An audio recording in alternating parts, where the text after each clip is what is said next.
के संकेत भारतीय बाजारों के लिए निकल कर आ रहे हैं।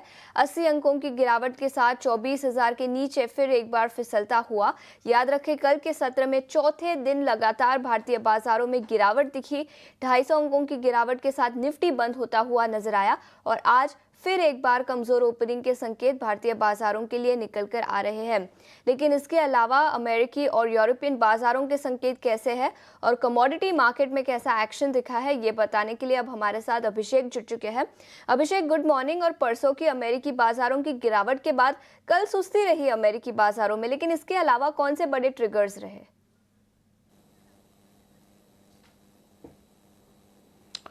जी आशीषा, देखिए कल शाम को जिन्होंने डाउ फ्यूचर्स का लेवल देखा होगा और सुबह उठकर जिन्होंने फिर डाउ की क्लोजिंग देखी होगी वो थोड़े निराश हुए होंगे, क्योंकि 300 अंकों पर डाउ फ्यूचर दिख रहा था और डाउ की शुरुआत भी वैसी हुई थी, अच्छी हुई थी। लेकिन सारे के सारे गेंस को इरेज करके डाउ जोन्स दिन के निचले स्तर पर बंद हुआ है और ऊपरी स्तरों से देखेंगे तो 340 अंकों के आसपास की हमने नरमी देखी। डाउ जोन्स हार्डली 15 अंक 0.04% ये तेजी रही है। हालांकि देखिए अच्छी चीज़ ये रही कि जो कह सकते हैं फॉलो अप सेलिंग वो वहाँ के बाजार में आती हुई नहीं दिखी, क्योंकि नैस्डैक में 20 अंकों की हल्की सी नरमी रही।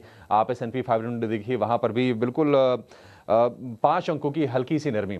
तो लगातार 10 दिनों का सेल ऑफ था डाउ में, जो कि 1974 के बाद ये सबसे लंबा दौर था बिकवाली का।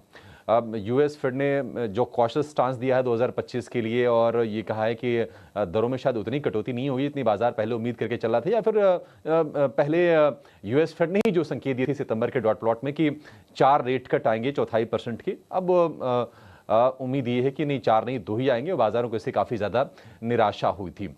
तो कल के बाजार में हमने वोलेटिलिटी देखी, वोलेटिलिटी काफ़ी ज़्यादा थी वहाँ पर और वहाँ का जो इंडिकेटर है विक्स वो करीब करीब 15% के उछाल के साथ हमने देखा, 74% के उछाल के साथ पहुँच गया वो करीब करीब 27.5 के आसपास। विक्स में ये एक दिन की जो उछाल है ये वहाँ की अगर हम हिस्ट्री की बात करें तो सेकंड हाईएस्ट है। इसके पहले 2018 में हमने देखा था विक्स में करीब 115% के आसपास का उछाल आया था, 35 के ऊपर की भी रीडिंग निकल गई थी।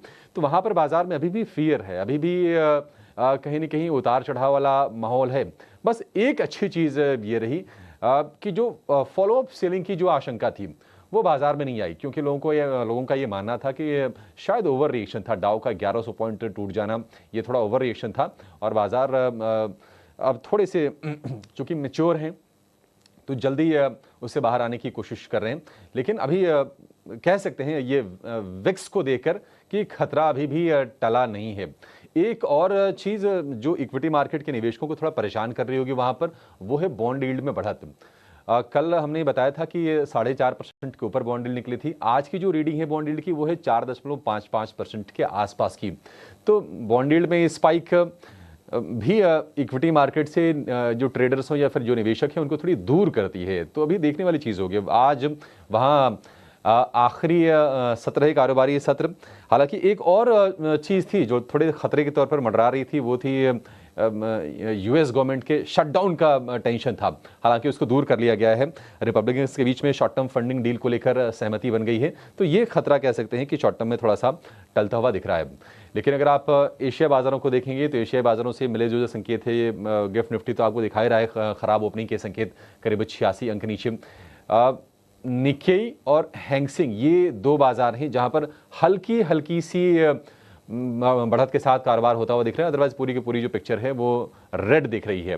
कमोडिटीज़ के फ्रंट पर बात करें, ओवर सप्लाई की टेंशन है क्रूड को लेकर और उसके चलते हम देख रहे हैं कि भाव थोड़ा सा नीचे आया है, $72 के आसपास है। हालांकि एक रेंज रहा, अगर आप देखेंगे पिछले महीने एक महीने भर में तो $70 से $75 के आसपास की रेंज रही कच्चे तेल की। लेकिन क्रूड में नरमी ये हमारे लिए एक ठीक चीज़ है। आज OMCs पर नज़र रखने की ज़रूरत होगी, जहां पर हमने कल के सत्र में भी देखा था कि ठीक ठाक बाइंग आई थी OMCs में। कुछ गिने चुने स्पेसिस थी जहाँ पर कल बाइंग थी, उसमें ऑयल मार्केटिंग कंपनीज भी थी, IOC, BP, HP, ये तीनों के तीनों शेयर।